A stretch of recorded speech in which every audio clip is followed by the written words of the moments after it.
sorry. That's to get everybody to wake up here. So. Good evening and welcome to the Frye Art Museum.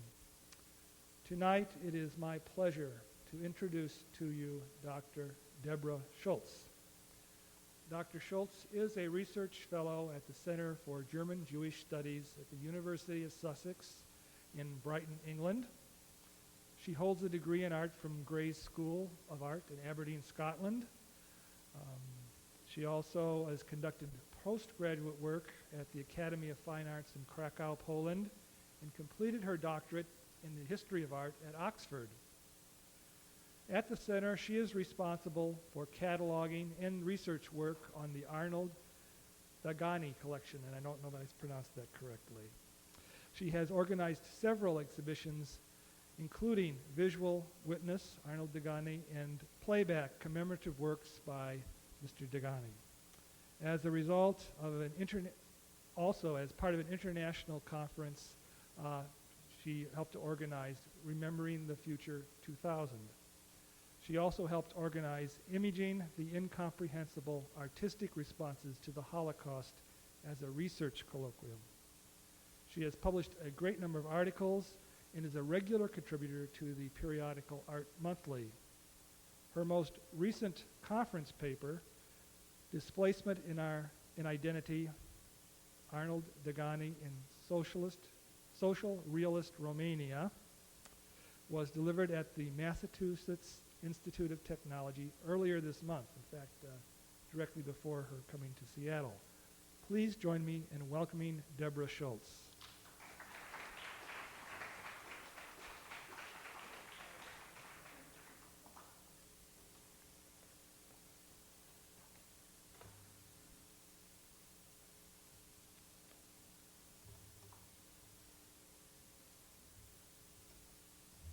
Well, thank you very much, Steve, for a nice introduction, and thank you for bringing me here. I'm really delighted to be here and very grateful to the Frye for arranging everything so that I could come here.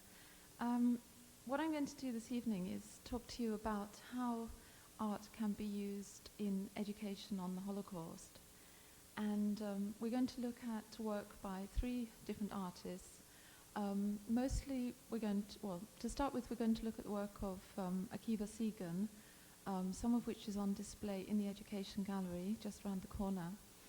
And the artist is here this evening, so after the lecture he'll be available to answer questions about his work.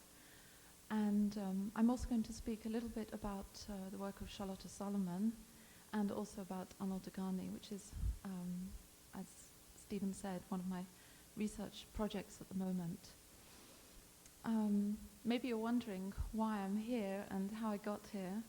I grew up in London, and as Steve mentioned, I studied in Aberdeen, and it was there that I met Akiva. He was artist in residence at Aberdeen Art Gallery, and I got to know him as he was a friend of my boyfriend then.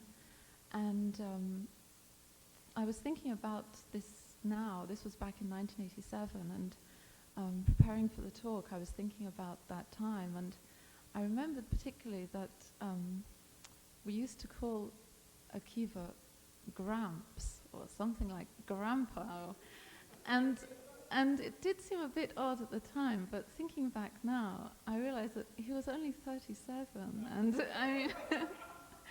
I suppose at that age, though, second-year undergraduates do seem very young, and you feel a huge generation gap. So that was how I got to know him. Then, as Stephen said, I studied in Krakow for 2 years. I was at the Academy of Fine Arts, which was really fascinating experience. I was there from 1988 to 1990, just when all the changes were taking place. Then I came back to Scotland and practiced as an artist and exhibited and ran children's workshops, which was great fun. And I started to get more into teaching and research and teaching at the art school where I had studied in Aberdeen.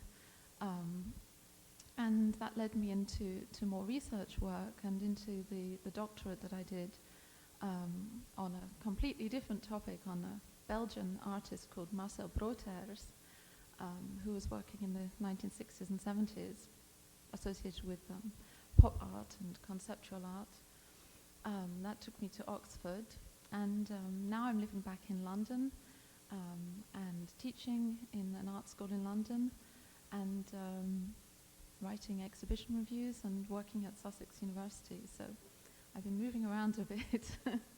And this trip to the States has been a really great experience, and so I'm really happy to be here. So let's start with the slides then. Akiva's works on show at the Frye are from his series Under the Wings of God. Within that series, Segan has said, I consider them, that is the two works on show, I consider them the two most important works in the whole series, as well as the two greatest artworks I've ever created. Under the Wings of God is a major series of 50 works by Akiva, and he began in 1991. The works range in size. Many are around 22 by 30 inches or 30 by 40 inches, but some are much larger, as you'll see in Show of Dreams. And there are also two life-size drawings that are around 80 or 100 inches high. This range of size seems to reflect a lack of conformity and flexibility in the series, an openness that is indicative of Akiva's discursive approach. The works are varied in media too. Many are in pen and ink, but the series also includes mixed media works, incorporating gouache, watercolor, wax, twine, and brick dust. This a poignant material giving a sense of destruction of a place. Akiva uses the series as the basis for slide presentations to ages around 12 to adult as a means of educating on the Holocaust. These presentations are given in various settings, from schools and universities to churches and synagogues, to municipal agencies and prisons, and to people of different ages, faiths, and ethnic backgrounds. The principle is one of inclusivity, of open discussion, education, knowledge and awareness, using the works as the starting point to discuss religious tolerance and the rights of minorities in today's society. Akiva began the series after seeing a book of photographs of the Warsaw Ghetto. His response was to draw from a photograph of a tram car, and that's the work you see on your left. As Akiva writes, as he wrote in a statement in 1995, on finishing the drawing, I was struck by the visual paradox of this tram seemingly floating in space, surrounded by the white of the drawing paper. I imagined it flying through the clouds. The moving tram takes off in flight. Sorry, end of quote. The moving tram takes off in flight. Entranced by this idea, Akiva went to the ornithology department at the University of Washington's Burke Museum to draw wings from the stuffed birds in their collection that fitted with the drawing of the tram. And within a week's time, the series was born, Segan continues. The tram was actually flying. It seemed a rich and poetic image. Soon I pondered the tram and its inhabitants, conductor and two seen passengers on left and right sides, and thought that if they were flying, in a metaphorical sense, then who would be looking down on them? And so I chose the series name, Under the Wings of God. The wings that are drawn on the tram car, the wings are drawn on the tram car in this case, but mainly on figures in the series, and are therefore an integral part of the project from the start. Akiva is often asked why he drew the wings. He explains this as an artistic and visual response rather than for conceptual reasons. Above all, he emphasizes that they do not suggest hope, as, he said, there was no hope for any of the victims of the Holocaust. Rather, and I quote, through the wings, I've given people the symbolic flight that they were denied in real life. Adding wings, I think it gives people who view the work a sense of peace. People of different faiths and backgrounds can interpret it individually as they wish. The wings, also, he says, are a Jewish metaphor for freedom and redemption. They suggest a freedom from the trials of humanity. People say angels are a Christian invention, but there are angels all over the place in the Hebrew scriptures. End of quote. Angels are also plentiful in Jewish folk tales. So while there may not be so many depicted angels, largely due to the second commandment forbidding portrayal of the human form, they are an important part of Jewish culture. I would also suggest that perhaps the drawing of wings brings the images into the present for Akiva. And if any of you have visited his apartment, you would have seen the cockatiel, the budgies, and maybe you just heard them on the phone, but birds are very much a part of everyday life for Akiva. So while through his teaching he relates the Holocaust to contemporary issues, so the wings help to bring the drawings into the artist's present. Furthermore, the wings give dignity to the figures, making them transcendent, timeless, sanctified. As Andre Berkbiegler, a Seattle high school teacher, commented, "You have given me a way to present the inhumanity of the Holocaust that does not demean the victims. In addition to giving back the victims' individuality, you also give them dignity, while not denying how they died." To some viewers, Akiva's works do not seem to convey the horror of the Holocaust. They seem too unassuming, quiet, subtle. However, by using this more gentle approach, he enables the viewer to look at the figures for longer and to live with them. On this visual level, they are less challenging, less distressful, but the viewer is able, over a period of time, to think, learn, and reflect. As Akiva has explained, in my own way, I'm opening the subject up to people who might otherwise have turned away. Someone asked me once if I was sanitizing the Holocaust. I said, no, it's artistic interpretation. You don't need to show the piles of bodies in a grave in order to show the horror. So Akiva's means of exploring and understanding the Holocaust is by focusing on individuals. To try to comprehend 6 million is too difficult, too anonymous, and therefore the series depicts rather a small number of people, less than 100, so that the viewer is able to respond on a more direct level. The drawings are made carefully and attentively, as if by looking so precisely the artist is getting to know each person. This approach also seems to show great respect for the figures. It is really typical of Akiva's work, who shows similar sensitivity on other themes as well, such as land or seascapes or other historical portraits. Looking closely as a means of understanding the world is visually manifested in the way Akiva makes his artworks. The young man with Star of David armband in the Warsaw Ghetto, which is this work on your right, is one of these ordinary, nameless people.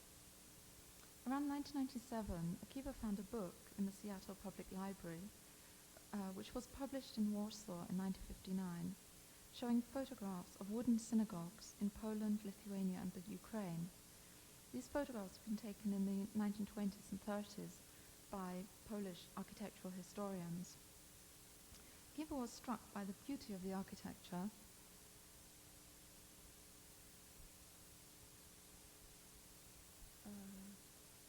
Okay.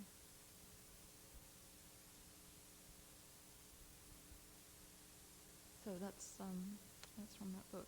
Akiva was struck by the beauty of the architecture, the wall frescoes, the ceilings, the carved wooden furniture, arcs, and balconies.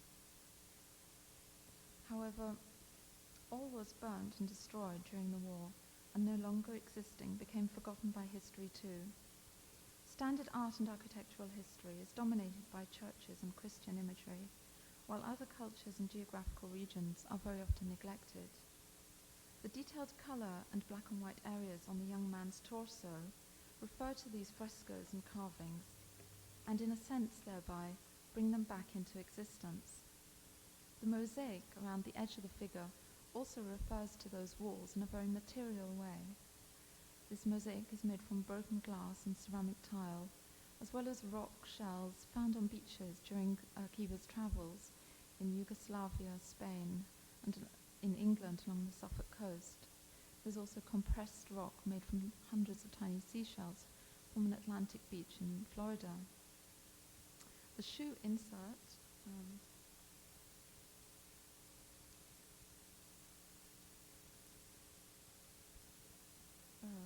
here,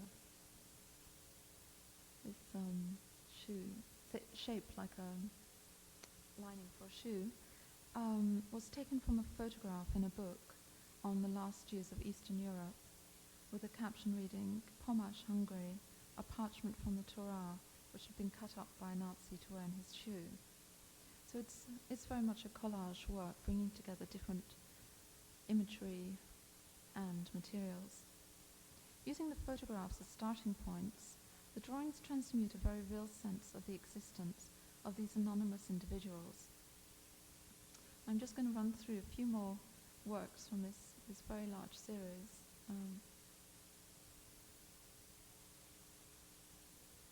This is Man with Tattered Coat from 1992, and on your right, 3 Jews jumping from burning buildings during the Warsaw Ghetto Uprising. And we were talking about this today with Akiva, and he was struck by having been to Stephen Feinstein's lecture yesterday. I don't know if anyone was there, but Feinstein mentioned the Twin Towers and started wondering about what kind of artistic responses there would be, and just the people jumping from buildings. Suddenly there seemed to be kind of relationship with this drawing of Akiva's.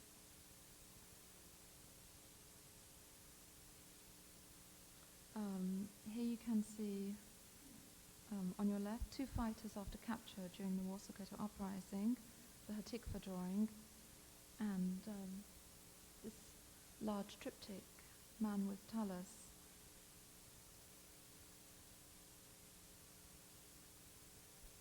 And these 2 works of children, and they somehow, especially looking at them today, actually seeing the works, they made me think about Native American drawings and a relationship between the past and the present, or the past in a different geographical place and the past in this region. Some of the people in the series are known. All these people I've shown you are anonymous, but some people are known. This is a drawing of Gita Lasky, and her here she's aged 5. She died in Majdanek, and her aunt lives in Seattle and is herself a survivor of the Warsaw Ghetto, Majdanek, and Auschwitz, and slave labor camp in Malchow. Such connections strengthen the direct relevance of the work and bring it more into the present rather than past history. In the case of this drawing of Sesha Bernstein Mendulawska, who died in the Warsaw Ghetto Uprising, it is her niece and great-niece who live in Seattle. There's a very direct relationship between these people in the drawings and people who are still around in Seattle.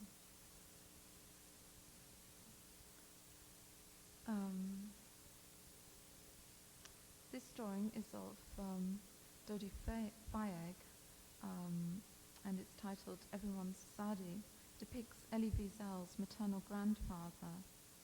Segan wanted to give Dodi Fayeg wings from a bird indigenous to the region he came from, or from around Israel, or from a bird that migrates over Israel.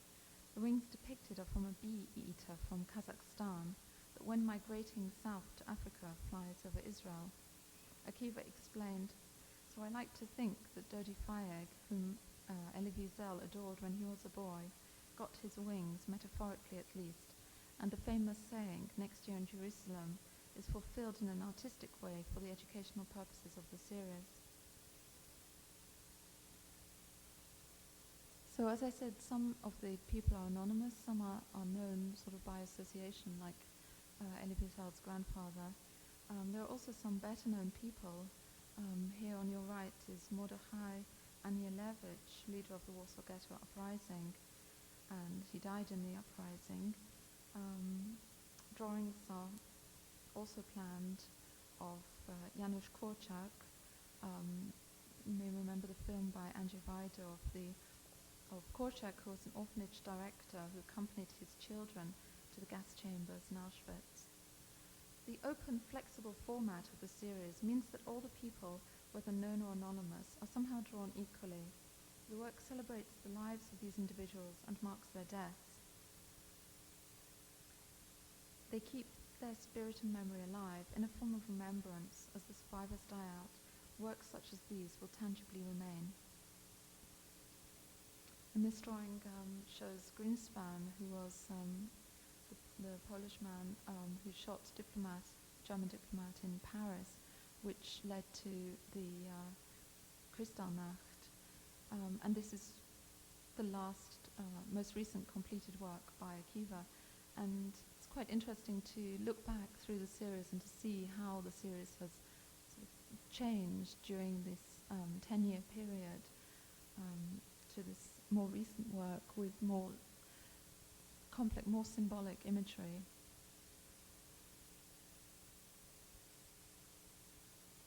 So here we see Shoah Dreams, obviously a large work, which is around the corner in the gallery, made over a 3-year period. Shoah is the Hebrew word for Holocaust, or its kind of Hebrew equivalent term. And there's a great deal of discussion about which word should be used and dispute over how people use these words. Kibi prefers to use the term Shoah. So this work is obviously a major work in the series, 4 by 8 foot watercolor and ink drawing on paper, then pasted and vacuum pressed onto foam core board. The work depicts 29 Jews from Poland, Czechoslovakia and Germany, including the artist Bruno Schultz, who you can see. Oh, sorry, no. Felix Nussbaum. Here he is.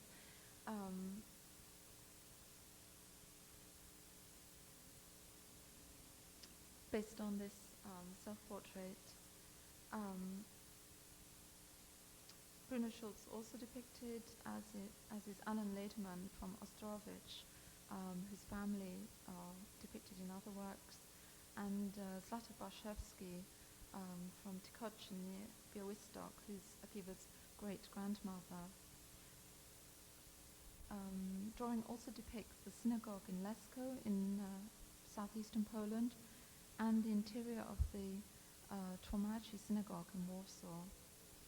You can also see Polish Torah crown from the 16th, 17th century, an Italian Jewish wedding ring, and 28, 29 birds' wings. When shown on a tabletop, as it was actually made to be shown on a tabletop, the work enables a group of people to congregate around it at the same time in an arrangement that seems congenial to discussion. It wasn't practical to display the work on a tabletop in the Frye. So why does Akiva consider these two works that are on show here the two most important works in the whole series, as well as the two greatest artworks he's ever made? In a recent email exchange we had, he explained that they are both large works and have very complex imagery, what he calls multiplistic imagery, as for example in works by Picasso, such as Les Demoiselles d'Avignon and Guernica. While some of Akiva's other works in the series have been particularly well received, such as that drawing of Sasha Bernstein, Mendulowska, or this portrait of Rachel Tsirkin of Paris, they do not have the same conceptual scale or complexity of imagery. Worked on over a period of time, Shoah Dreams and The Young Man with Star of David Armband reflect the culmination of considerable thought and emotion. Shoah Dreams, according to Akiva, in which the victims are represented flying through metaphorical space, visually represents the sheer and utter chaos of the Shoah. The work is disturbing, but also beautiful. as the victims are portrayed as they were in their normal lives rather than in times of suffering. The fragmented nature of the drawing also seems to reflect that of dreams, in which conventional time and space are disrupted. Comparisons can be made in drawing style and in this fragmented composition with the work of Larry Rivers. And this is just one example of work by Rivers from his series, The Continuing Interest in Abstract Art. And there are some works by Larry Rivers in the Witness and Legacy show. For those unfamiliar with contemporary art, it may be difficult to know how to respond to Akiva's work. A rabbi recently told him, "Akiva, you always seem to be on the cutting edge." With his typical humor, Akiva wondered how to take this, and he thought, "Oh well, must be because my dad was a clothes maker. Cutting edge of what, I wonder sometimes. But hey, who's asking?" The scale of the work really affects the way the viewer engages with it. For example, when looking at life-size drawings, such as Girl in Rags in Warsaw Ghetto, or Bar Mitzvah Age Boy, also Warsaw Ghetto, the viewer has a more direct relationship with the figures depicted. While Girl in Rags is drawn mostly with cross-hatching and gestural lines, a large section of Bar Mitzvah Age Boy is covered with thousands of dots, compared by one viewer of the work to magic realism. The drawing of Young Man with Star of David armband is similar in scale to these works, but additionally has a mosaic on it, which adds further dimensions to the drawing, relating it not only to history and politics, but also to broader art, architectural and cultural issues. An early and rather challenging work that's not in the series is this work, titled Eli's Sin, from 1984 to 87. The work is dominated by a portrait of Elie Wiesel in bright colours. There's a bright, colourful swastika and boldly written words underneath, Kaik Yed Jew Alert. The drawing is signed by witnesses. I don't know if you can see this, but down here there are these witness signatures, and I think this is an important part of a number of works by Akiva, where he really draws viewers into the work in a very active way and makes them part of the work. There are also rubber stamps, postage stamps, more inscriptions, and the frame has 4 railroad spikes going through it, making visual reference to Saint Sebastian, as well as the railroad tracks carrying Jews in trains across Europe to the camps. You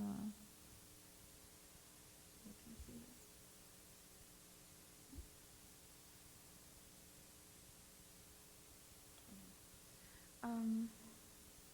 It is undoubtedly a confrontational work, dealing with very difficult issues in an open and challenging way. And Akiva has described it as an antithesis to the Under the Wings of God drawings.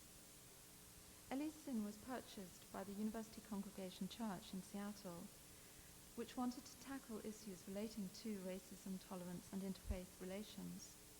Although the decision to purchase the work was made by a committee, the Reverend Donald Mackenzie, responsible for selecting the work, and the committee, became concerned that without reading the accompanying text, the work may be interpreted as somehow promoting racism. The other concern was that children may not only not understand the work, but may also be frightened by it, although this had not actually been the experience of the artist when the work had previously been exhibited in a variety of locations, including a restaurant, galleries, and municipal buildings. However, the church decided to show Shoah Dreams instead for a one-day event marking Jewish Holocaust Remembrance Day, Yom HaShoah, which takes place late April, early May. The church held an interfaith event, including readings of letters written by Jewish children who died in Holocaust. So too often art is analyzed in isolation, but this is not possible with this series of works by Akiva, both due to the nature of the works and due to Akiva's teaching activities. He's always been involved in social active work, influenced by his parents and a junior high school teacher who went to Mississippi each summer to participate in the civil rights movement in the early 60s, and when he returned, he spoke about his work there to his classes. Akiva became active in the anti-war movement, organized a peace group in high school, and in 1968 joined the mass memorial parade in Manhattan following Martin Luther King's assassination. So Under the Wings of God has a firm basis in Akiva's political beliefs as well as his spiritual faith. Although art is considered a universally accessible medium, many people never visit museums and are not used to looking at art. However, the environment of the classroom or another familiar context can enable people to respond openly. The drawings offer a starting point, then, for learning about history and culture, the effects of racism and the Second World War. In his presentations, Akiva emphasizes the diversity of peoples who were persecuted and killed in the camps, not only Jews, but communists and socialist political prisoners, Roma and Sinti, homosexuals, Jehovah's Witnesses, mentally and physically disabled, and non-Jewish Poles and Soviet prisoners of war. He teaches about Jewish resistance, such as the Warsaw Ghetto Uprising, so that Jews are not only perceived as passive victims. He also teaches about those recognized as righteous Gentiles, and the countries such as Denmark, Italy, and Bulgaria, who saved their Jewish communities. He discusses the responses of the Protestant and Catholic churches to the Holocaust as the starting point for broader discussion of Jewish-Christian relations. It is essential then to contextualize the Holocaust historically and culturally, rather than treat it in isolation. Parallels are drawn with contemporary issues such as stereotyping, and consideration is given to the possible consequences of what may seem like harmless amusement but can lead to racism and genocide. Images of stereotyping are examined in Akiva's workshops from historical as well as contemporary contexts, such as recent films that many people would have seen but may not have considered their possible implications. These images include stereotyping of Jews, from Michelangelo's sculpture of Moses with horns to Nazi propaganda, but also stereotyping of African Americans and Native Americans, such as in a recent film titled The Indian in the Cupboard. Discussion also explores the way in which stereotyping continues to the present and tackles the ignorance that leads to this cultural hostility. So the artworks and teaching provide the starting point for further consideration of moral and ethical choices with which people were faced during the Second World War. Could ordinary people have done more? And what do we mean by ordinary people? Are we now in a position to judge those faced with dilemmas that threatened their own lives and the lives of their families? Instead of trying to consider what we would do in such a situation, we may focus more on what we actually do now in our everyday lives. Could we do more to help those who need us? Could we be more active, more socially engaged, rather than passively allowing others to make decisions with which we disagree? Historical perspective condenses periods and events, while at the time changes occur more gradually. And I think there's, often a lot of criticism of those so-called ordinary people, but I think, we have to consider what we do as ordinary people as well.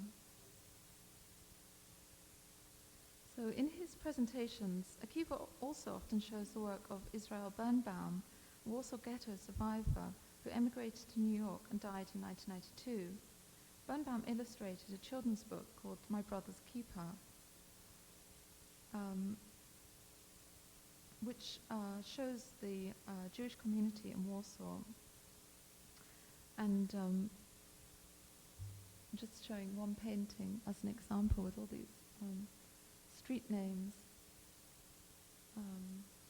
But Akiva is going to speak about Birnbaum's work on the 4th of November, so I won't say too much about that for now, except there's a strong sense of absence in showing Birnbaum's work now, absence of the artist and of the Warsaw Jewish community that hardly exists now, although in fact it's changing. But also there's also the presence of Birnbaum's artworks that remain. Birnbaum survived the war because just days before the ghetto was sealed in, he fled to the Soviet Union, where he joined the Red Army. He was stationed in Siberia and so safely away from the front line. This information seems to be important. The Red Army in Siberia may have negative connotations, but Siberia can also be a place of refuge, and the Red Army open to Jews. Birnbaum's experiences help us to understand the complex historical relationship between Jews and communism in the Soviet Union, and more subtle complexities of the situations and the decisions that people had to make. Akiva may also use the Warsaw Ghetto as a starting point to teach about issues involved with assimilation and acculturation. The history of the ghetto, the first of which was in Venice, may also be discussed so that students become aware that this was not a new phenomenon. It is also important to examine the history of Jews in Germany, Poland, and Eastern Europe, and to understand why it was that there were such large communities in these countries because of tolerance and openness when the Jews were expelled from Western Europe. Comparisons may be made with the experiences and treatment of present-day refugees. However, it's also necessary to be aware that these communities were minorities, and to understand how political distortion can alter public perception. Also to look at how anti-Semitism and other racisms that developed in Germany and Poland were used politically and developed politically due to a range of complex issues involving national identity and the economy. Teaching in this way is vital in moving beyond broad sweeping statements about peoples and countries and trying to understand the complexities of history and thereby present-day life. So responses to Akiva's presentations, as he says, have been 98% positive. Not sure what happened to the other 2%, but 98% is pretty good. I'll just share some details from Show Dreams while I tell you about some of the responses to the workshop, which I found really interesting. Akiva encourages those who attend his presentation to write to him afterwards, and it seems to be a very active way of responding so that the students are forced to really think about what they've seen. And these letters are really fascinating, indicating an awakening awareness in art from the students and their developing knowledge and understanding. However, they also reveal some surprising lacks of knowledge. One 8th grade student who was clearly bright and articulate and very moved and impressed by the presentation wrote that beforehand, he wrote, "I thought the Holocaust was just one day where one guy named Adolf Hitler killed like 1,000 Jewish people." Another student wrote, "Before we started this unit, I didn't know much about the Holocaust. I just knew that Hitler was the bad guy." Such responses indicate that although there may seem to be many films and TV programs and books and so on about the Holocaust and the Second World War, the standard of knowledge can in cases be rather limited and superficial. Other students have been very honest in their responses. One student wrote, "To tell you the truth, when I was going to the slideshow, I thought it would just be some guy talking about a bunch of stuff. But when I got there, I really got into it. I found a new way of looking at the Holocaust. If I had a chance, I would go again." Presentations show how important it is to find different angles in teaching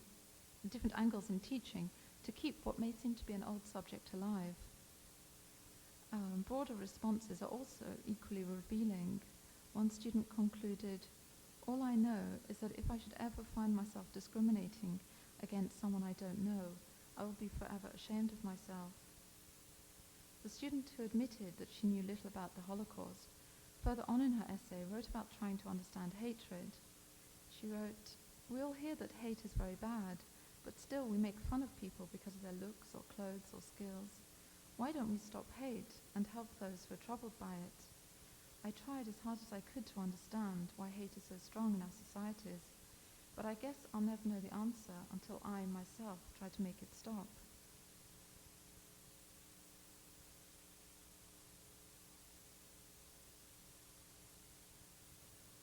In an article in Jewish Transcript from earlier this year, Akiva wrote about the limits of passively visiting museums and memorials and the importance of what he describes meaningful, interactive and discussion-oriented presentations.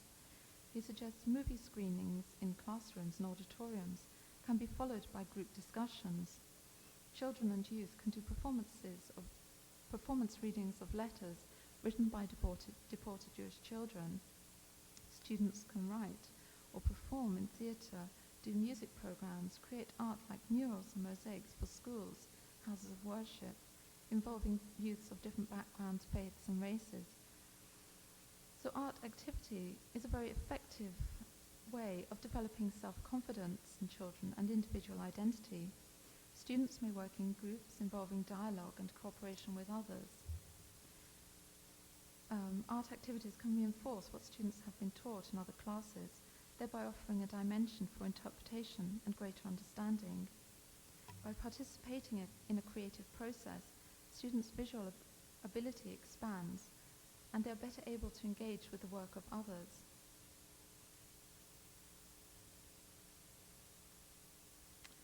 So I'm now going to briefly look at the work of two other artists, and just to indicate some points in which work by other artists can also be used in teaching about the Holocaust.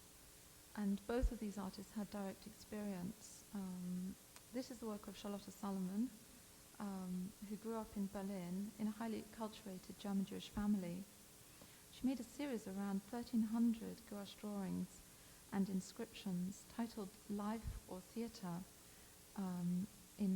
between 1940 and 1942, when she was in exile in the south of France.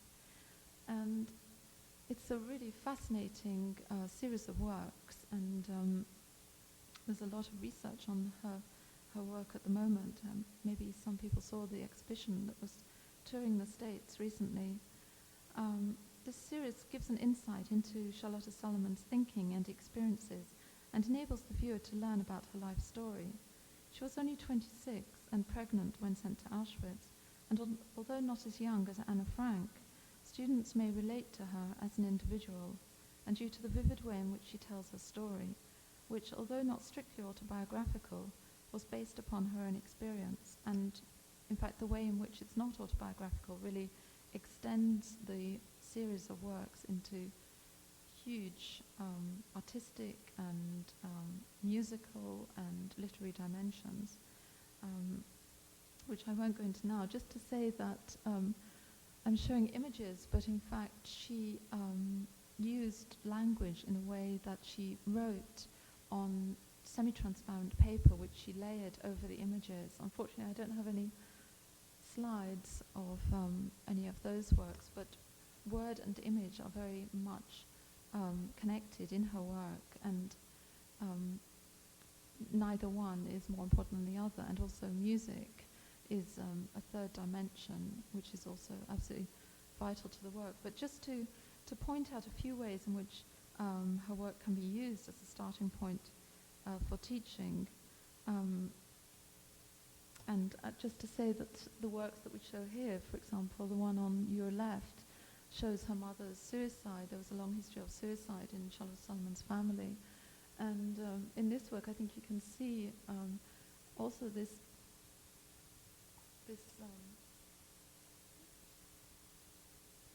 well, at the top, you can see this figure falling, and the way in which SharlotteSalomon depicts passage of time in her work is really something fascinating. She condenses time and shows sequence of time within a number of images.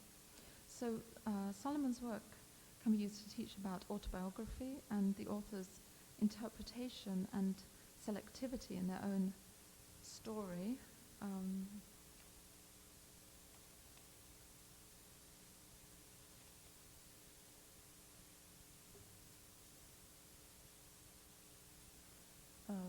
This more abstract work, the inscription reads, "Dear God, please don't let me go mad." Also this history of madness in her family. SharlotteSalomon's work can also be used to teach about acculturation and assimilation and the relationship between majority and minority cultures.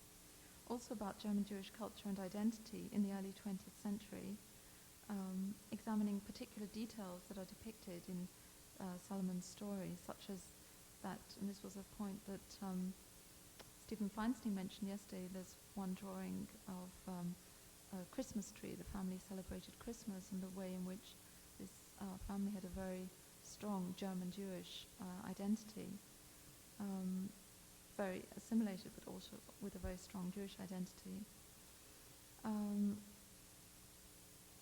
Also teaching about German history of the time, this work on your right showing persecution of Jews in the 30s.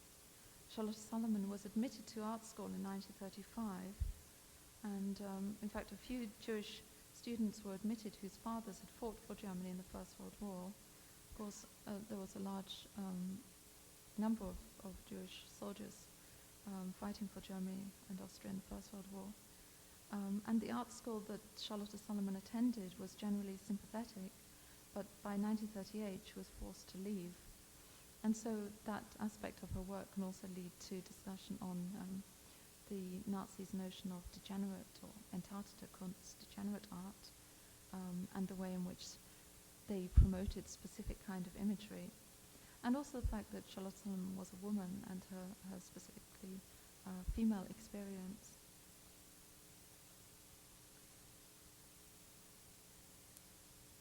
So to finish with, I'm going to show you some works by Arnold Dagani from this rather extensive collection that we have at University of Sussex. We've got about 6,000 drawings, paintings, writings, objects, other forms of documentation. Dagani came from a German-speaking Jewish family in Suceava in the Bukovina, which was then on the eastern borders of the Austro-Hungarian Empire, now in northern Romania. In June 1942, Dagani and his wife Nanino were deported from Chernovitz, the main city in the Bukovina, to a slave labor camp in the Ukraine at Mikhailovka. There they worked for the August Dorman Engineering Company, which was part of the Organisation Tot in the region, working on the road. Their work was on the road. In July 1943, this is a very sort of condensed history, a very complicated history that he has, but in July 1943 they escaped from the camp to the relative safety of the ghetto in Bershad until returning to Bucharest in March 1944. While in Bershad, they heard how the remaining inmates from Mikhailovka had been killed. Dagani made both visual and written records of his experience in Mikhailovka and in the ghetto in Bershad, in works that recorded everyday life in the camps, scenes of working on the road, like you can see here on the right-hand side, living quarters. This shows interior of the accommodation in Mikhailovka, and portraits of his fellow inmates. Responses to his work have often been negative. Even the inmates were critical that he did not depict the cruelty enough that they experienced in the camp. But Dagani wrote, "All I wanted was to depict life in the camp. Have I achieved it? Heaven knows." He wanted to emphasize the dignity of the inmates and felt that depicting executions and beatings, as he wrote, would certainly lower the almost superhuman dignity with which the slaves went to the grave. Why cheapen that by atrocities painted or drawn, even if they surpass imagination and happen to be true? Dagani's work thereby brings into focus this fragmented relationship between the event, its verbal, and its visual representations, and this is obviously fundamental to all responses to the Holocaust. Whereas his written, or to any other event, I mean, there's always that interpretation on a visual or a verbal level, and then this, my text, is another interpretation, so there are always these spaces.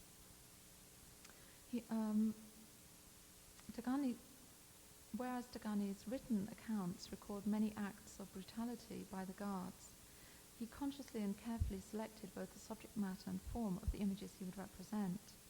Crucially, he wrote up the text from notes after he returned to Bucharest, whereas the drawings and watercolors were produced in the camp.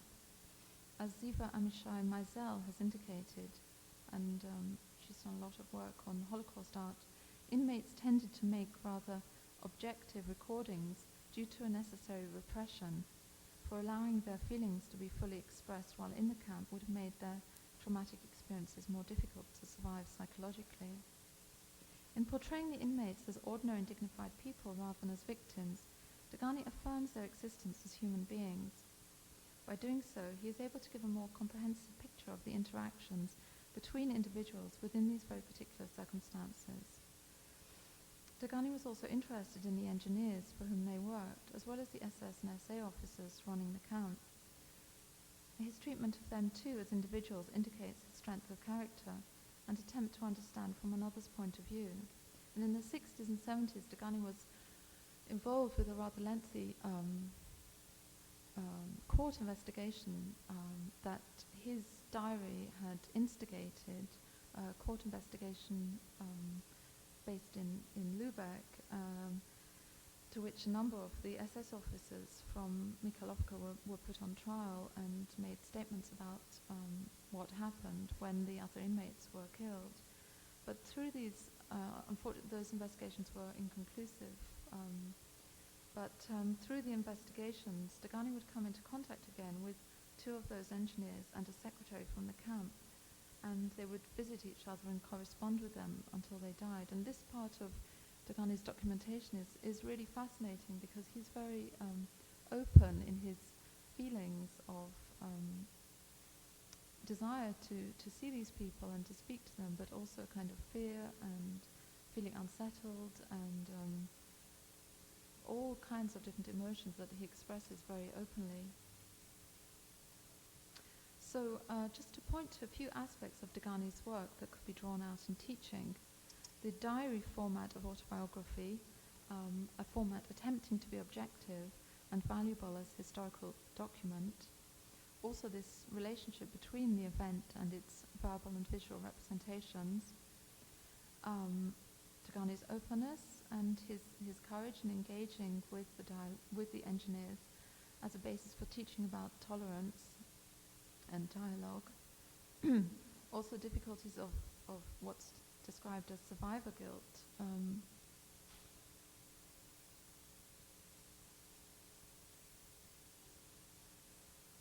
This work shows this, what Dagani describes as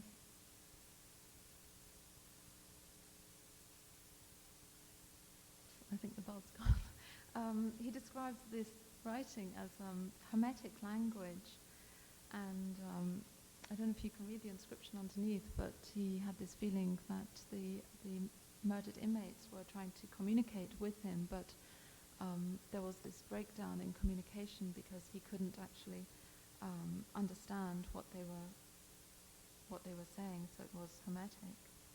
And memory is a very fundamental part of his work. Also the difficulties of being an artist. Dagani wrote a lot about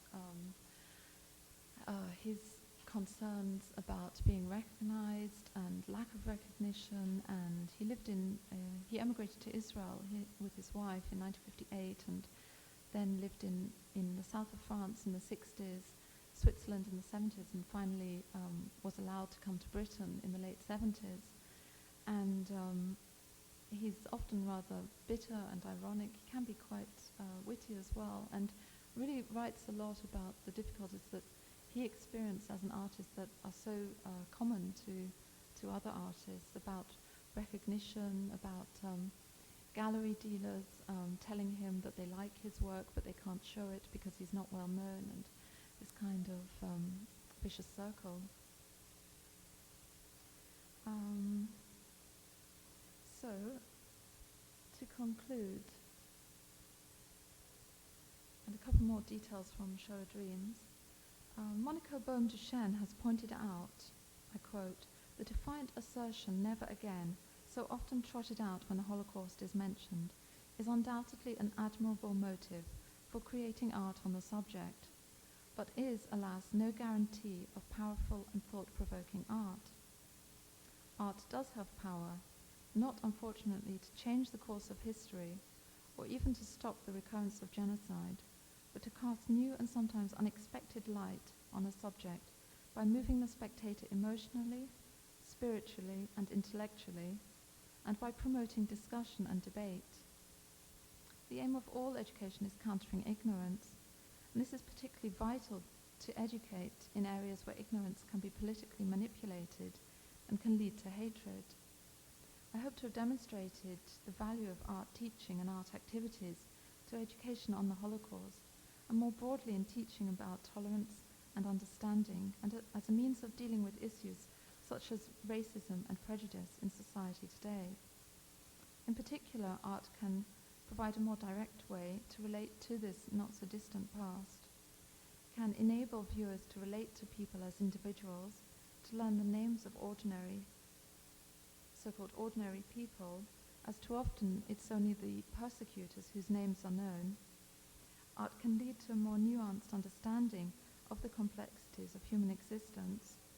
It can encourage remembrance, and it can prompt us to take responsibility in our own lives. Thank you.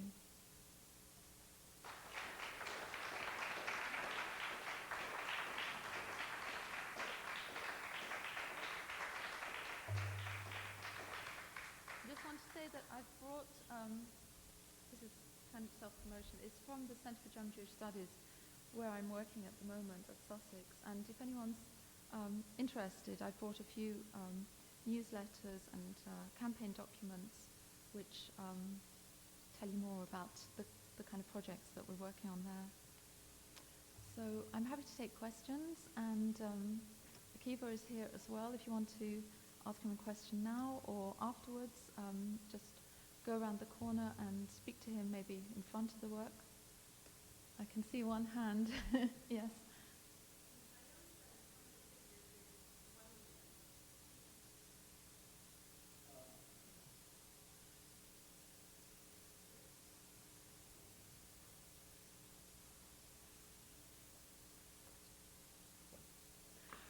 Did everyone hear that question? I noticed in some of the figures there is one wing.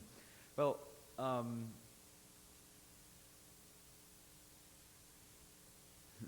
me a second here. I didn't feel as it was necessary to draw two wings on every figure. There are some drawings. The drawing of, you may not remember it, Sesha Mendrelowska, black and white drawing of a woman perhaps in her 30s. But one wing was actually drawn quite detailed, I think on viewer's right. And the wing on viewer's left, which is on her right shoulder, I just drew an outline of it. And the reason for that would be, I'm trying to evoke a mood and a feeling. And she, many of the victims literally went up in smoke, murdered in the gas chambers and then incinerated. So I'm trying to convey a feeling of her and other victims, at least with those works where I've drawn wings fading out into visual space. Their lives faded out abruptly. So it's all metaphoric. There's one drawing that wasn't shown tonight called Smiling Man with Single Wing, where specifically I didn't put he only has one wing coming up one shoulder because I wanted people to think about the visual depiction of him. What does that mean that he has just one wing? And I like to engage the audience in thinking about what the wings mean for them individually, in terms of their own experiences and or learning about the Holocaust and so on. Yes.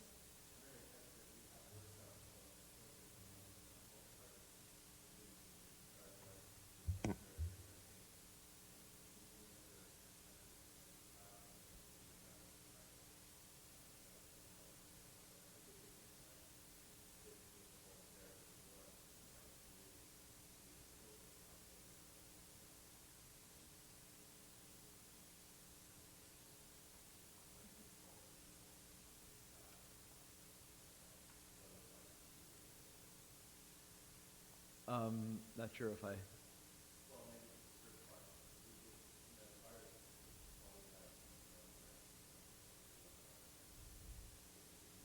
You mean, was I doing art when I was a youngster?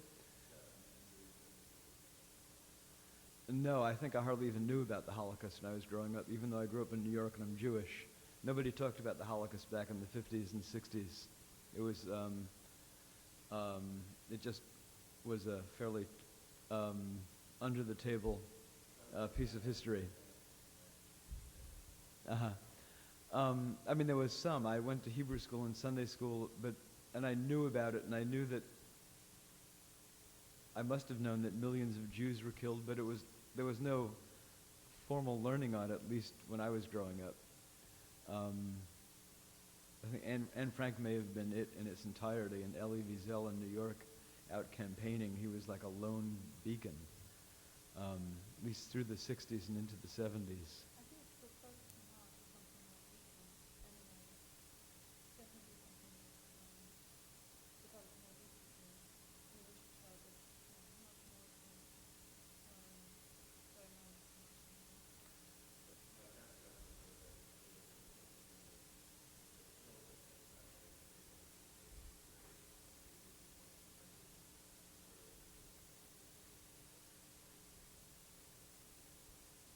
I'm sorry, you're saying that as an observation or as a...